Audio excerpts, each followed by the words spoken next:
Hello, everybody, and welcome to the Magical Learning Podcast for this week. If you've checked out the title, you'll see that we have a guest, and we'll be getting to them very shortly. But before we do that, Magical Learning is a training and facilitation company that's been running for over 25 years and partnered with global thought leaders like John Mattone and Robin Sharma. And we're here to bring some of the learnings that we bring about every day to you, and we're glad that you're here for the ride. If you're not watching this, if you're listening to this, you can jump over to YouTube and Spotify to watch this. But first, let's jump into our regular team and see what's going on. So CEO Graham, how are you going this week? Hi, Jez. I'm well. Happy insert blank, day of the week, folks, wherever you happen to be while you're watching, listening to this. I'm currently in Canberra at my daughter's place, heading back to the farm a little bit later today. Excited to be here. And really excited about the fact that as we record this, there are only 3 more sleeps until Monday. And how can you not be excited about that? That's it. We recommend a Friday listen to get the full Magical Learning Podcast experience.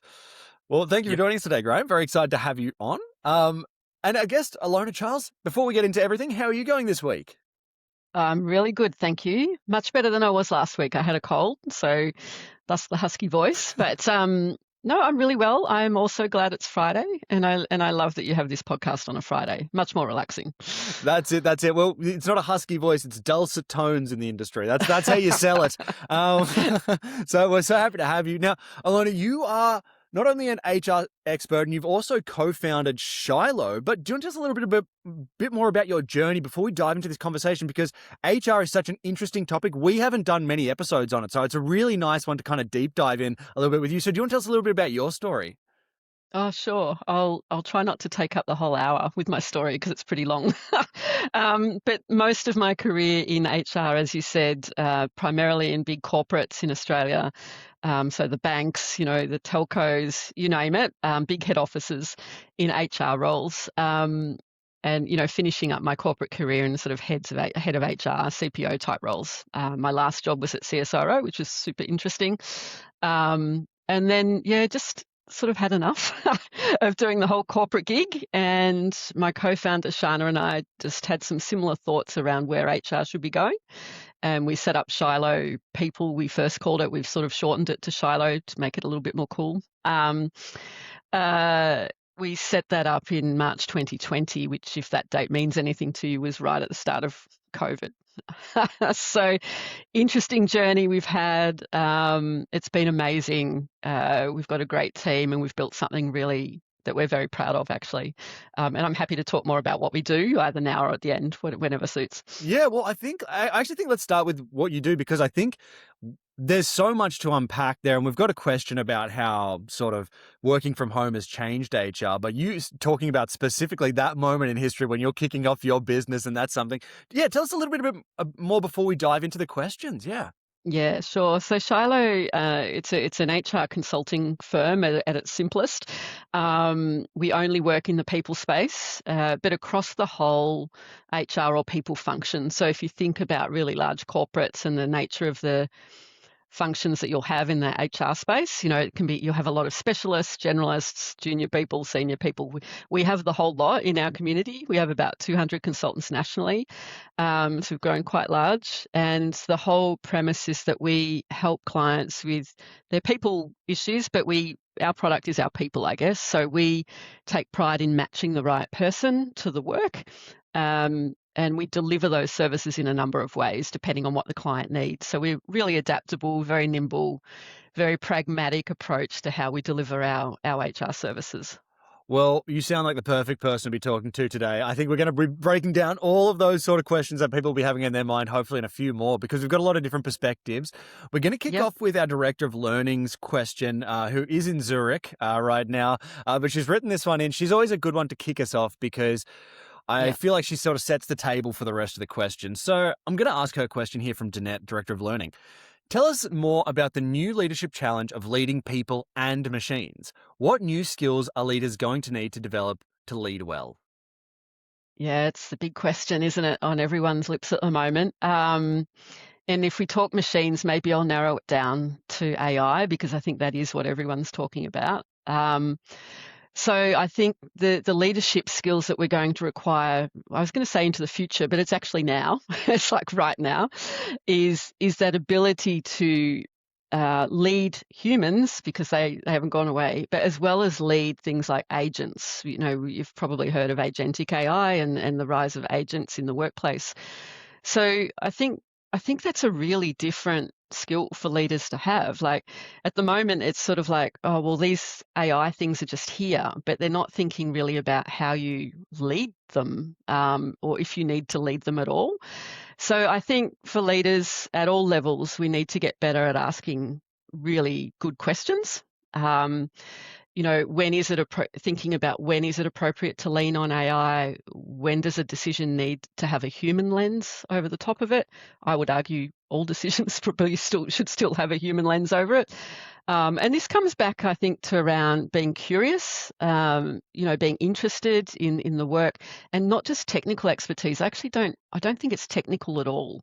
I think it's a real human slash I hate these terms, but that sort of softer skills, you know, that we're going to need to really hone in on. So critical thinking, problem solving, know when to involve AI, when not to AI. So they're skills that perhaps leaders have always had, but it's just applying it in quite a different way, which I think will be a little uncomfortable for most leaders at first.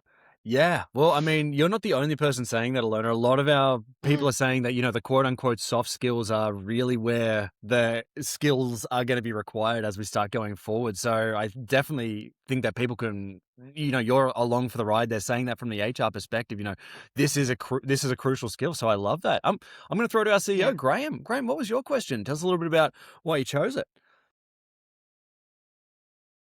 I'm not sure we should go down that rabbit hole just as to why I chose it. Just right after all.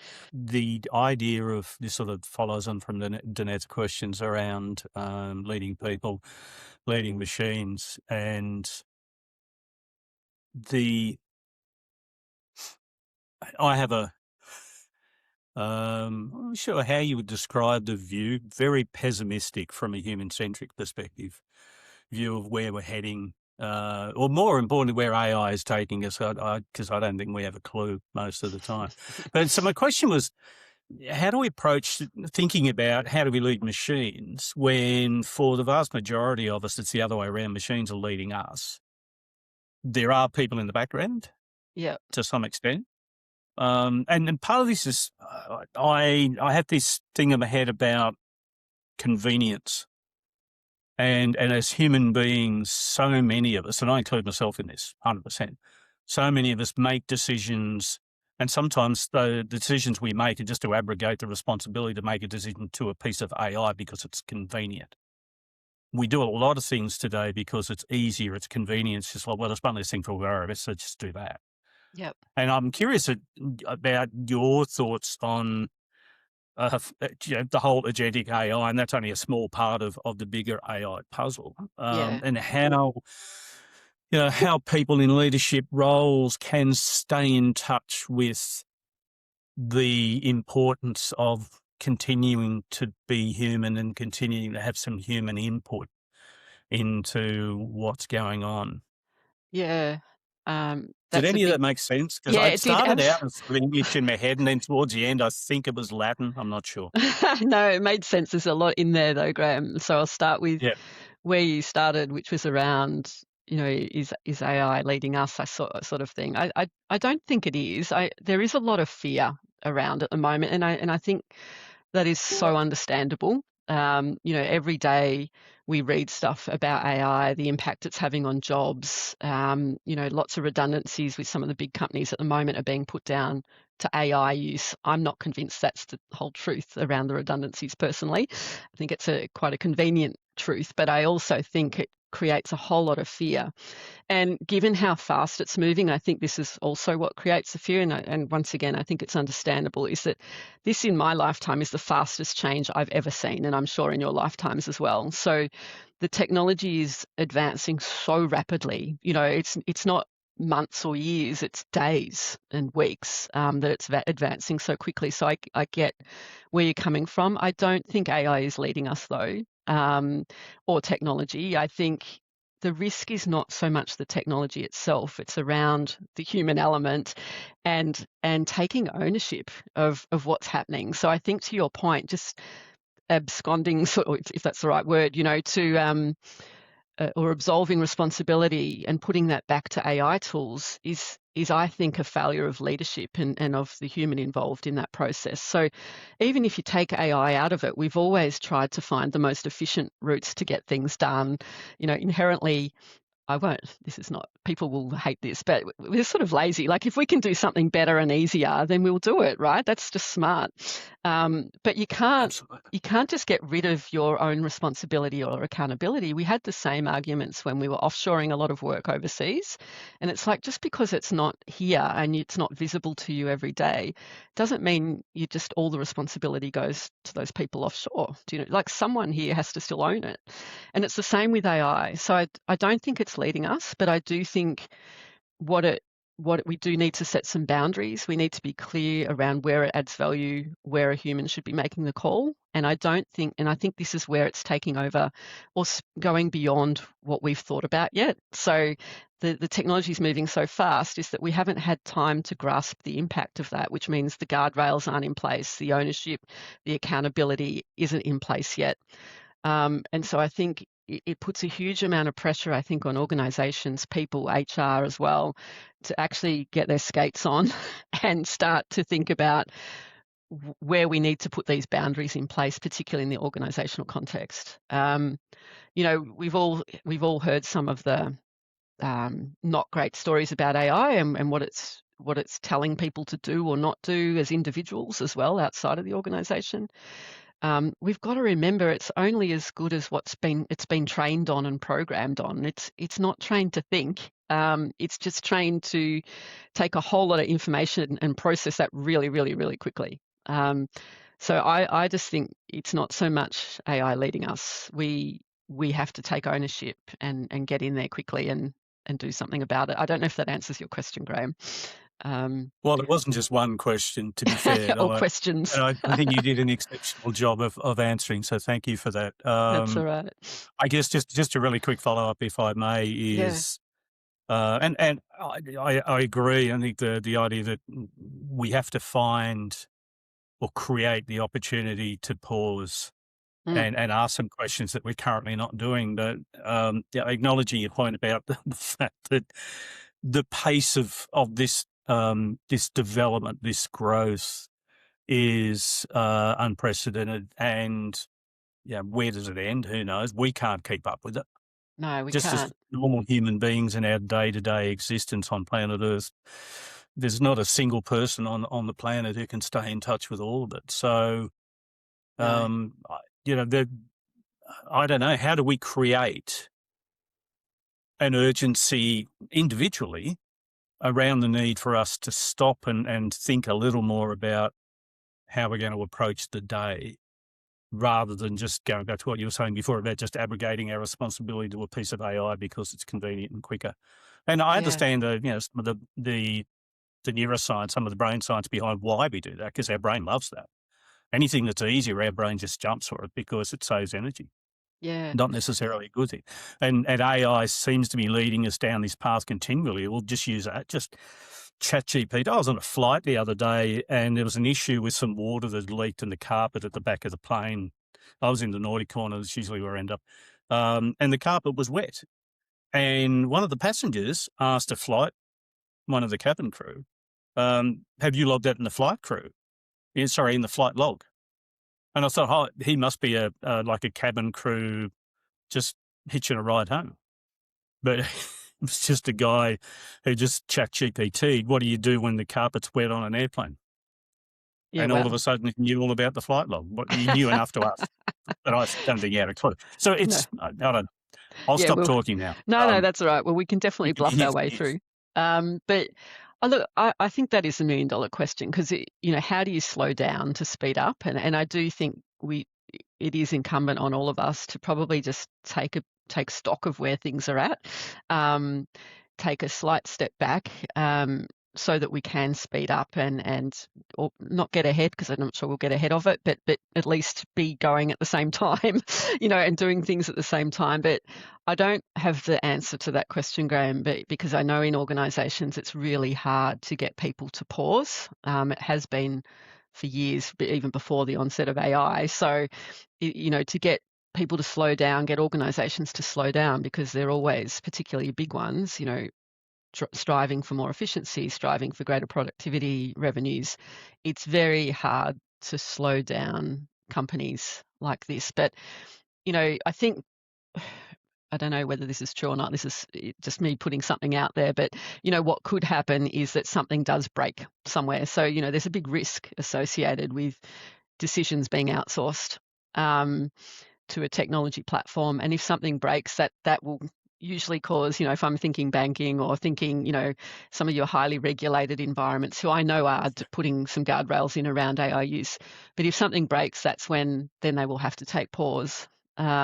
Hopefully we can get a bit ahead of it before something breaks. But yeah, it's a really hard question to answer. I don't think there's a silver bullet to that one. Well, if you knew what the silver bullet was, he wouldn't be talking to us, because you'd I'd probably be lying on a beach somewhere, making, made my millions. Yeah. Absolutely. Yeah. Thanks, Ilona. That's all right. No, I love that. Great conversation. And it's actually sort of sparked a conversation, like a sort of idea in me. And I was just wondering, you've got so much experience with so many different groups of people and different people, and you've just talked about AI being quite a different change. It's one of the fastest changing things, but you would have seen other changes in your career in the past, whether it was maybe the internet or, I like integration in that sort of way a bit more. Even moving things onto the cloud and what have you. There's so many different ways that there's just changes. I was wondering, are there any changes that stand out to you as you've a development throughout your career? Nothing quite like this would Okay. be the short answer, Yeah. Jez. I think, yes, there's been changes, but I think they've been more evolutionary, rather than revolutionary. So I think I've never seen a change happen so rapidly as what's happening now. And that, this is a learning podcast. The requirement for everyone, every individual, to learn and consciously learn something that some people have never had any exposure to it's just paramount, right? Like you really can't get away with not knowing something about AI, even at the most basic level, even if you're using it as a search tool, as a Google replacement, whatever. I think, if I think about other changes, I've been around a while, so I've seen the introduction of the internet, I've seen introduction of smartphones, introduction of Y2K happened while I was in my corporate career, and everyone thought the Earth was, it was doomsday. We spent billions of dollars on technology fixes to ensure that there wasn't a doomsday. We'll never know whether it was the fixes that stopped it or nothing was going to happen in the first place. We'll never know, but the investment was worth it, right? Because it hopefully stopped all the computers crashing because they didn't have enough years in their code or whatever it is. So I've seen lots of changes, but I think they've happened a little bit more slowly, and so people have been able to adjust. I think depending on the workforce and the size of the company you're in and how forward thinking they are. I've been lucky enough in some of my career to work in some pretty big organizations that have been quite forward thinking in addressing some of the changes, particularly technology changes, very early. So you sort of have to adapt and get used to them. And I've always been so curious. I love to try new things anyway, but not everyone is, of course. I recognize that. But this would be by far the fastest and most impactful change, I think, in my career that I've seen. Well, I mean, that really tees us up nicely for Marg's question, which is pretty similar to this, but it's a little bit more narrow and focused on what it's actually asking. So Marg has asked, what are some of the biggest changes you've seen to the way HR operates / needs to operate? Yeah, well, I feel for all my HR colleagues in corporates right now, and in all businesses actually, because I think, and we'll try and help them as much as we can. But the reality is, HR has evolved massively over the years. Even the terminology, or what we call ourselves. I use HR because it's the easiest term and everyone gets what it is. But you look at companies and the functions have changed from personnel, HR, people and culture, people experience, you name it. We keep changing our name in the hope that it'll evolve the function as well. It sort of does. It sort of doesn't. But look, I think, traditionally HR has been seen as quite policy-driven, process-driven, quite operational. I think where we're evolving to now is that HR needs to be front and center of this discussion around AI, the impact on the workforce. What are the jobs of the future if we can, and we probably don't know that yet, but how do we start to work that through? And I think HR needs to be right in the center of this discussion with the executive team, the technology lead, your risk lead, around the impact of this technology into the workforce and the changing shape of the workforce. So it's a really strategic role that we need to be playing. Of course, all the other stuff still needs to be done. So this is always the challenge for HR. Is there's always BAU. There's always day-to-day people issues that people leaders need help with. There's legislative changes. There's all those things that you have to address. But as well as now being asked, and we should be, central to this discussion around what is the employee experience now we're trying to create?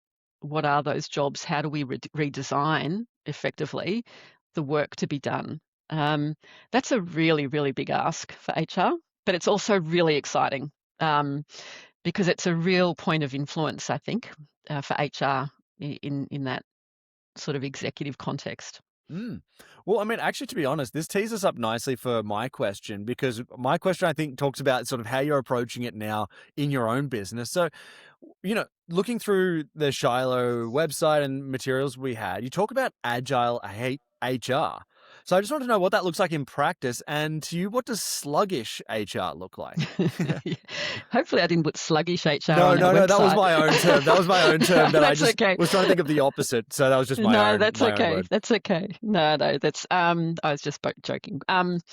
Look, I mean, agile gets very overused as a word, and I mean it in the context of what it traditionally meant is sort of, being nimble, adaptive, being able to shift and change as the need arises. So, agile is also a methodology used quite widely, as you would know, in, project and technology land. So the principles are the same, but we're not following some sort of methodology. It's the principles, really, of agility. So the way we've set up Shilo particularly is that we can respond and react very quickly to a client's needs because of the way we've set up our business model. So the reason we have a large number of consultants is so that we have that breadth and depth of capability, so that when an HR team or a business that doesn't actually have to have HR, it's just they need HR support, we can respond really quickly. We can be nimble in terms of how we deliver that service, because we really take that time. We've all lived and breathed working in HR and organisations, so we know very quickly how to identify what the core issue is and respond to that quickly. I think, so that's what I mean by agility. It's being able to respond, adapt, not be too precious, not hold things too tight or too close. And sometimes, I guess, if I think sluggish, if I think about perhaps more traditional ways of how HR has been done, and sometimes this is the picture people have around HR and they roll their eyes when you say you're in HR, is that sort of more process-driven, rules-driven, the policeman of the organisation. It has to be done this way and it has to be one size fits all, So there's a lots of negative connotations around what HR can be and what it looks like. I've seen aspects of HR like that, so I get where it comes from, but I've also seen, and particularly since starting Shilo, there's some amazing HR people out there, and I think sometimes they're constrained by the system in which they work, and sometimes that then falls back on HR as it's their issue or their problem, right? So there's always two sides to a story, but there are definitely HR functions people out there who are much more traditional in the way they approach things, much more risk averse. We like to take sort of calculated risk, nothing against the law. We're not going to breach any legislations, but we provide guidance and advice, and we can adapt that to the particular client's needs. And that's what I mean by agile. I think all HR should be like that, not just Shilo. Yeah. What you're saying is you're really just trying to take the annoying parts out of it, the parts that people really don't like, So I think that's a great mission. Yeah. Well, sometimes we can be very annoying because, there is actually a risk and you have to identify that risk, and sometimes you do have to be assertive and put your foot down, right? And it's ultimately to protect the individuals and the organization you're working for. But yeah, not everyone likes that all the time. Well, I think that's a sort of forward-thinking approach, and that leads us nice into Allegra's question here from Allegra, our graphic designer, who this one's about the skills of the future. We're talking a little bit about that. And so she was wondering, what are the skills of the future? And if we don't know what the future looks like, obviously you're talking about rapid change. So yeah, I'd love to hear your thoughts on this. Yeah, it's really interesting. I've moved a bit in my own thinking on this one because it's like I was when I sort of first like, okay, we've got to get really clear as HR professionals, what are those skills and try and nail it. I don't think we can, which is what you just said. I think it is moving too fast. But I think what we can do is focus on the capability of employees and individuals, even as individuals themselves. What are those capabilities they need to be able to be successful in the workplace? And I think they're things like what I mentioned earlier. So having judgment, what does good judgment mean? That it's like values that could mean anything to anybody. So sort of taking the time to articulate and be really clear about, in this environment, this is what good judgment means, so actually using specific examples. Adaptability, I've already talked about. I think that's a core competency that people are going to need to be able to adapt very quickly to environments and change. And that ability to learn quickly and be curious. And I think that's probably, to me, probably the most important skill. Curiosity. I think it's really undervalued. It's being curious, testing things, pushing yourself a little bit around boundaries. I think there's, even in the workplace now, a lot more flexibility, a lot more ability to test some of those boundaries, I think, within the guardrails that exist. I don't want people to think I'm telling everyone to go off and do their own thing. That's not quite right. But, I think curiosity is key. I think communication is key. So if you're not presenting information or able to navigate complexity or bring people along with you on that journey, I think that's going to be really important to help bring alignment in your team as well. So being able to communicate, that's always been a really needed skill, but I think even more so now. And then I guess it's part of this adaptability, but it's being comfortable with ambiguity. Now, that's not easy for everybody, right? So it's just I think at the individual level, it's acknowledging where your comfort levels sort of start and stop, doing some of that conscious sort of self-awareness type work. So I think those sort of capabilities or skills, whatever you want to call them, are what's going to help individuals navigate this change right now, rather than saying you need to train up for this, this, and this, because I just don't think we know yet what those roles look like. Well, I think you've done a great advertisement for listening to the Magical Learning podcast, because the people that are at this point are already doing some learning. So I think they're well on the way. That's very good. Well, that's good. Yes. Well, we've got one more question from our social media person that does a lot more, Kanika, who does newsletters as well, which you can go subscribe to. I'll ask a question very pertinent to you, I think, because of where Shiloh started, which is how has remote work changed HR? Well, I have to say, for me personally and for our business, it was just the best thing ever that happened, right? Because there's been this perception around HR that you have to be there and you have to be visible, and because it's very relationship heavy, like naturally it should be. But the reality is, most workforces, particularly in larger companies, are distributed workforces anyway. So you can't possibly be visible to everybody all of the time, right? You just can't. So we had to adapt really, really quickly. We put all of our consultants through our own recruitment process, so that all went through online. Shana and I did all of that initially as founders. There was just the two of us. We've grown a bit since then, but we did all of those interviews online. Most people, even when we finally could get together, I couldn't remember what people look like, because it's very different seeing them on video compared to in person. So it's like people had to reintroduce themselves, which was very embarrassing. But so look, I actually think it's been a good thing. Unfortunately, I'd say we have moved back to much more of an in-workplace requirement. So even if it's hybrid, it still means that for us, we we have to have the right person in the right location, whereas previously we could just put the absolute best consultant forward no matter where they were. I think for HR, so that's us. I mean, we've adapted really well. We mostly work from home. We come together when we need to, and that works really well for us. And we've learnt to adapt really well to that environment. But I think for HR more broadly, what it means, it's not so much, I think, HR, but what they need to focus on in terms of workforce requirements. So, what are the leadership skills required to manage remotely? Performance conversations and general conversations. And look, I've been going on about this for years, way before COVID, but, we should be measuring people on outcomes and what they're delivering, not what their inputs are and how visible they are in the workplace. There's other benefits to being in the workplace, right? We've talked, about camaraderie, social interaction, culture.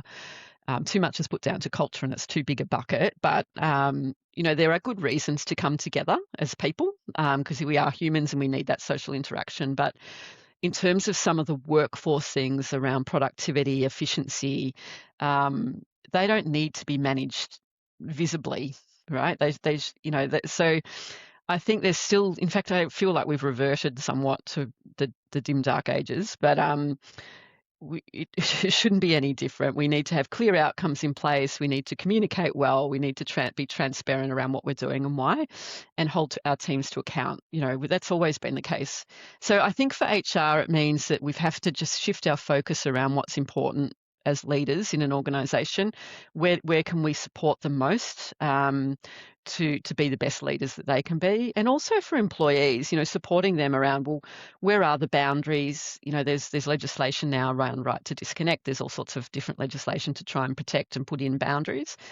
So it's just helping, I think, leaders and employees navigate those guardrails and boundaries, and that's what I think has shifted for HR in terms of their focus.